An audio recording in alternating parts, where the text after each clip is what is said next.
rough estimates of about $110,000 to replace it. Right. Okay.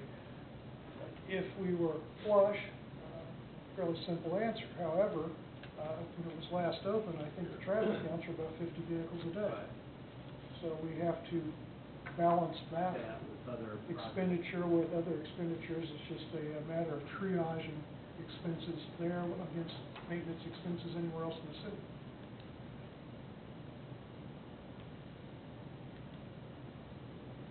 David, how long are the permits viable for that you spoke of? I think I'll confirm with Chet, the permit we have for the spillway repair, the nationwide, how long is it good for? This is Chet Belcher at J2. Chet Belcher, J2 Engineering, 101 West Cedar Lake, Kansas. The permit for the Corps of Engineers, which is to actually get in the channel and work in the channel, it's actually authorized under they call them nationwide permits. They have a standard set of permits that when we went through, we said, we can do this, this, and this, and they went ahead and authorized it under that. So as long as those nationwide permits stay intact, you're okay. The Corps changes those about every 10 years.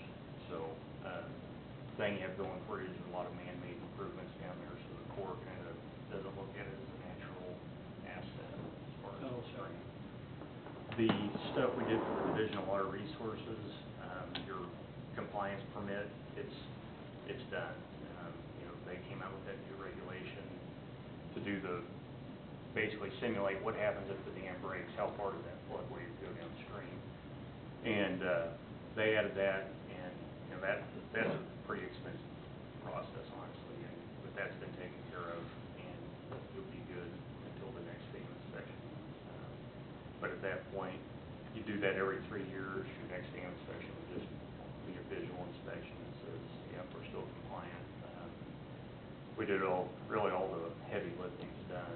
We've shown that whenever the great big storm comes, it's not going to go over the top of the dam. And so all the heavy lifting's done. After that, it's just kind of sending a report saying we don't see any geotechnical, the ground's not falling apart, rock's not falling off. It's been there for 60 years, so it's not going to do that.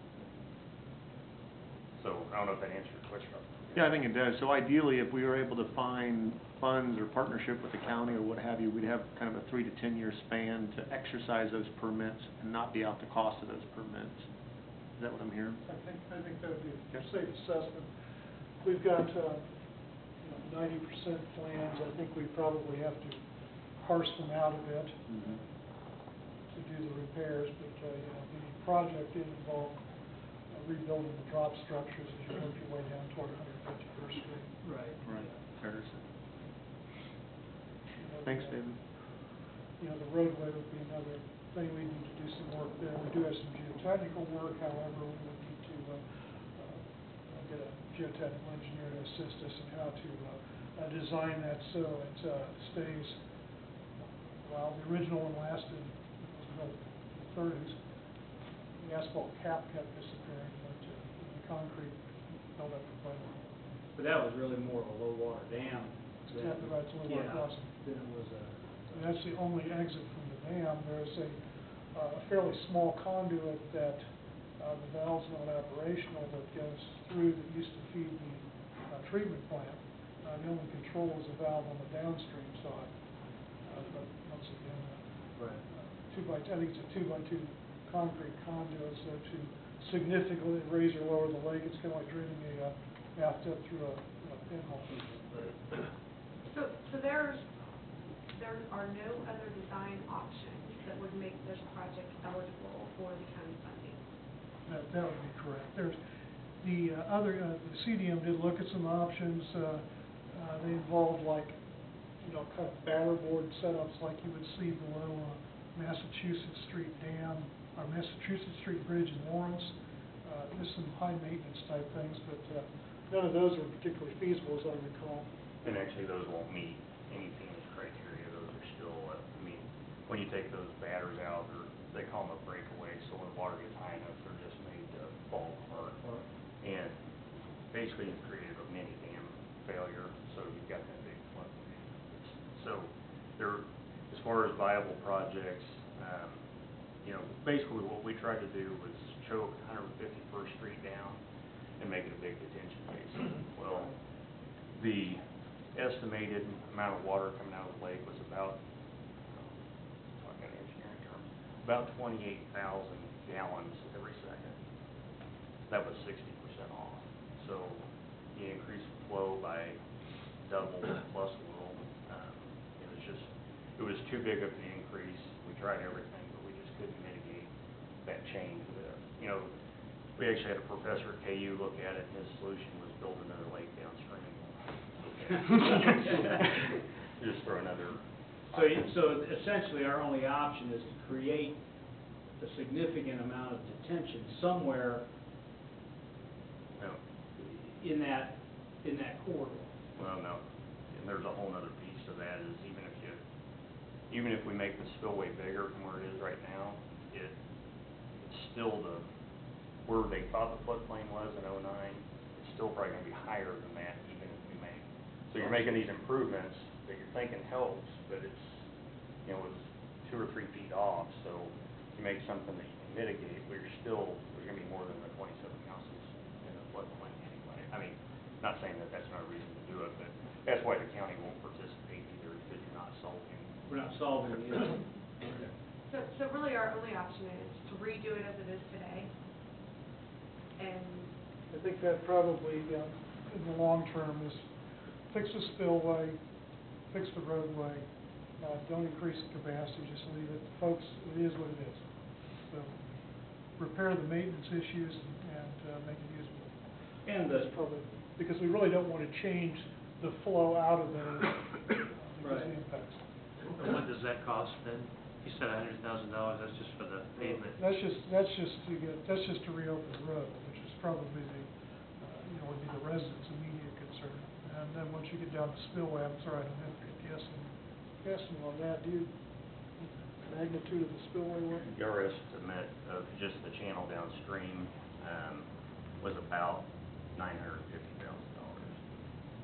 But that was taking it down and,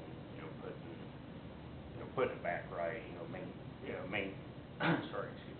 maintenance wouldn't be as bad if you're just going in there and cutting trees out and stuff, but, that concrete down there is pretty old. It's got stuff growing up through it, but nice thing is it hasn't moved anywhere, so, other than cleanup, you're not in too bad shape, honestly. Would just cleanup help at all on that, or is that something we need to do just to preserve what we have? Probably it'd be advisable to go in there and do it. It's just a matter of scheduling it and manpower. Right. how long did it take so the road that's there today, or if you want to call it that, how long has that been in place before it has gotten to the point where it is today? I can't really fully answer that question. The road failed, let me just say, I believe it was 2007 maybe, possibly 8. We went in and put an overlay on it. It lasted about 3 months, the first big rain, and then it was gone. And that's when we closed it. The spillway pavement was probably installed when the dam was built, somewhere in the 30s. It was a WPA project. I'm just trying to gauge, if we spend $100,000, how long are we going to expect? It's probably, I'll just use the standard engineer 20 years. I mean, that's what you probably try to design it for. Assuming we don't have a significant event that washes it away. Right. Yeah, well, actually, probably, we'd go in and make sure it's anchored properly, use high-quality concrete, pre the air entrainment. And actually, the original didn't lasted quite a while. We would do a better job and have better materials now. But once again, you go in, you're going to get probably 20 years.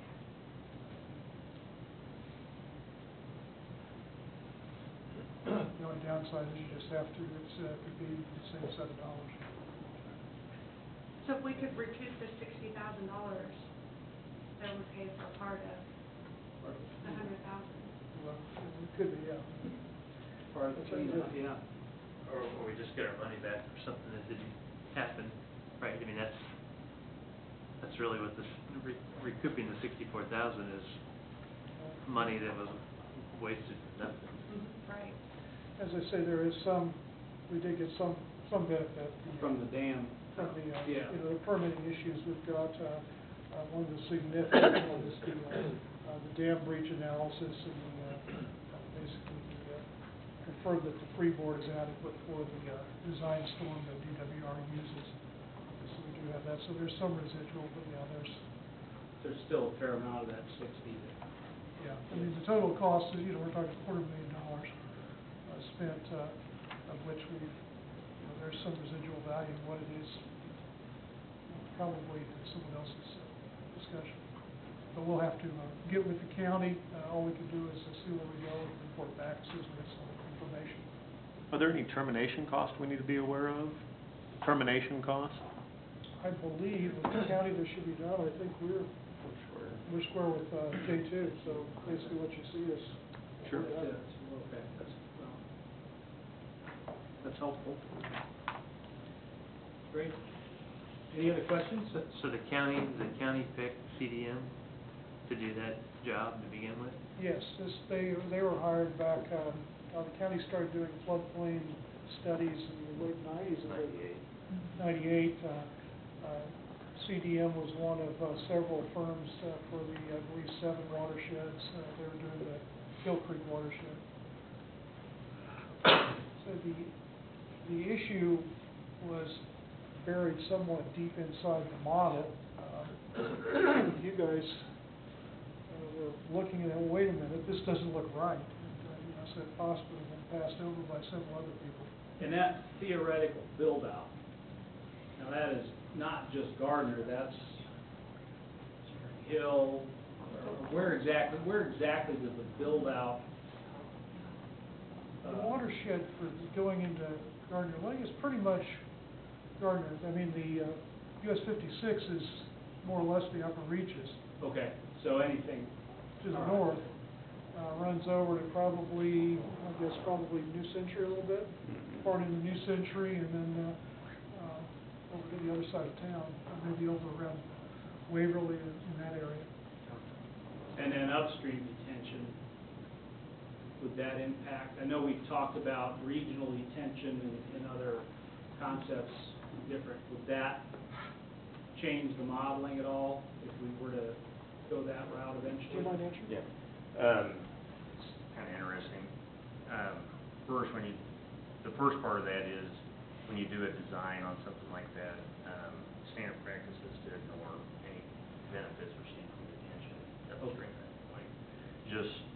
Just in the event somebody gets a change in land use, they go fill that pond, you never know. You never know, right? And it's kind of interesting. We just did a study for the city of Olathe about that. They were trying to gauge on-site detention ponds versus regional, and it was interesting. At the point, we were looking at a point that had about 200 acres of drained into one spot, which really isn't that much.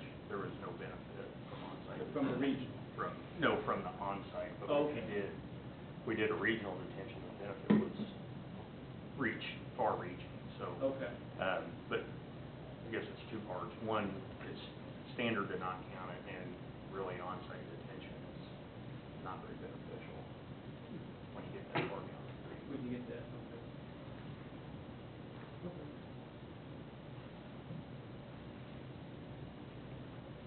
All right, so next steps, you're gonna contact the county, let them know where we are, what we've done, and then. Right, and we've been talking to, they know where we're going. Okay. Like they've seen this document. So are you the engineer then that caught the mistake? How do I answer that?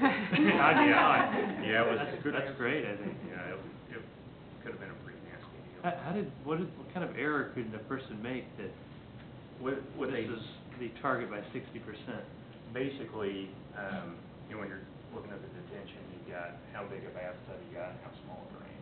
Well, they thought the bathtub was a lot bigger than what it really is. It was just, they coded one number wrong in the model. It's, and honestly, the way we found it, well, something started looking a little goofy, but it was honestly, the way they entered a number was non-standard. It really wasn't directly related to the error that we ended up finding. It was kind of a course that we stumbled across, but probably in everybody's best interest that we did. Okay. So we need an affirmative vote to cancel Right. I think just the get- project. How would council like to proceed with new business item number 1? I move we cancel the Gardner Spillway Improvement Project and authorize the city administrator to take necessary actions to terminate the existing contracts related to the project. Second. Motion Harrison, second Fodovich, that we cancel the Gardner Spillway Improvement Project and authorize city administrator to take necessary actions to terminate existing contracts. All those in favor indicate by saying aye. Aye. All opposed? Motion carries. Thank you very Can I much. ask you another question? Sure. I just in general, what was our total budgeted amount for this? The total budget for this project was, the total project budget is about 2.8. We had 300,000, it kind of works through, our total out, at the time we were through, we were in for about 775,000. We were going to, we were paying cash out for the design, and then we had 72,000 a year plugged in for the next 10 years, beginning, I believe, in 2014 for debt service. And that was in water, Yeah, that was in water. Right, Yeah. the water fund. And I'm hoping that somebody will keep us apprised as to the talks with CDM, between the county and the city and CDM, about the, if you've got some liability, or we've got some money coming back. Yeah. Be advised. So the county, I take it, is the one that will try to get the restitution. I think the county's gonna have to take the lead on it, and they have other issues that, they're needing assistance on too, so we'll be working with that. So are you gonna bring back a recommendation as to what we should do? I mean, I guess from my perspective, I don't know that we have the discussion as to do we think we should proceed with addressing this at all, or are we just gonna leave it as it is and? I think the next step is we need to get with the county and get our options and report back. Okay. Okay. Thank you very much. Thank you, David. Okay. No updates listed. Staff, anything for council? Yeah, just a kind of a brief item. Just wanted to recognize a couple of our employees, Juan Delgado and Ruben Borges, pretty much were the line crew for most of the summer through injury and dwindled to, they were the standard bearers for the line crew and backed up by the street crew.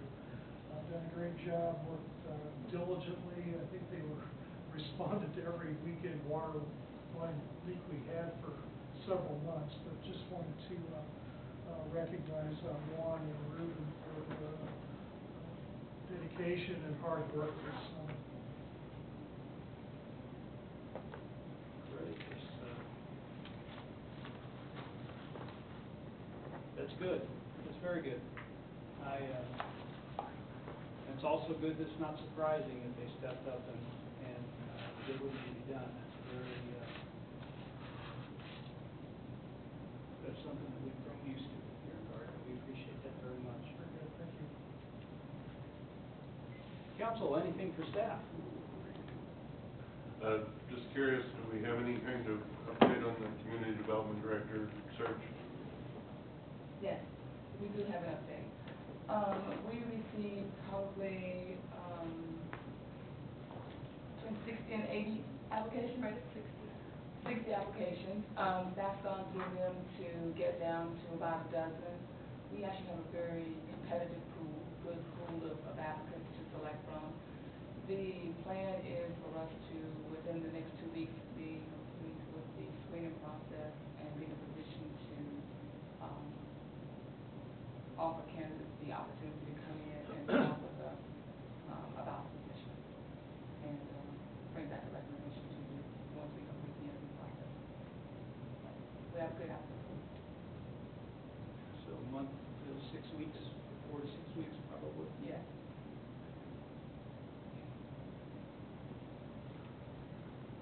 very good. I'm sure that Corey Roberts is the new chairperson for the planning commission.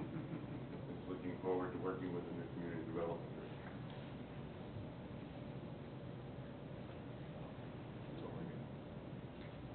All right. I would entertain a motion to adjourn. So moved. Motion Morrow, second Harrison, that we adjourn. All in favor indicate by saying aye. Aye. All opposed? Motion carries. Yeah, that's right.